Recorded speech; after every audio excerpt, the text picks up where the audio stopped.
Môre julle, welkom by Crosstalk, waar ons by die kruis gaan staan elke dag. Vrydagoggende wil ek met jou gesels oor hoe jy jou hart moet voorberei vir dit wat God gaan doen hierdie naweek. Ek lees vroegoggend Jeremia 1. Nou die interessante roepingsverhaal van Jeremia. En dan sê die Here vir hom hierso in vers 4, vers 5: Voordat ek jou in die moederskoot gevorm het, het ek jou geken. Voordat jy gebore is, het ek jou aan my gewy en jou as profeet vir die nasies aangestel. Nou in elkeen van ons se lewens is daar 'n voordat. Voordat jy in die moeilikheid is waarin jy nou is God al besig om te werk. Voordat jy begin planne maak het God klaar planne gemaak.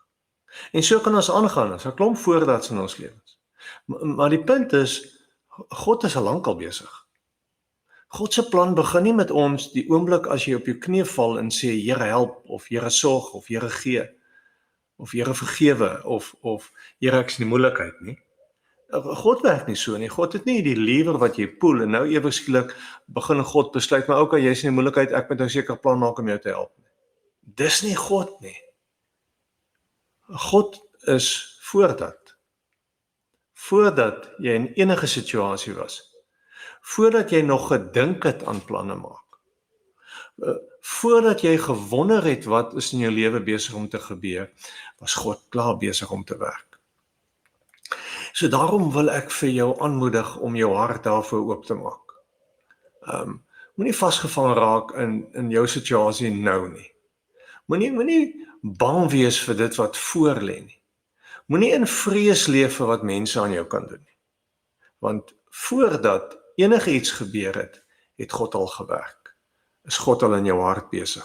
Is God besig om jou voor te berei vir wie hy is en wat hy deur jou wil doen? So stop net vanoggend daar en gaan dink bietjie oor wat is die voordat in jou lewe. Mooi loop. Hoop julle 'n great naweek vir die Londen ouens. Sien jou Sondag by die kerk. Goed gaan.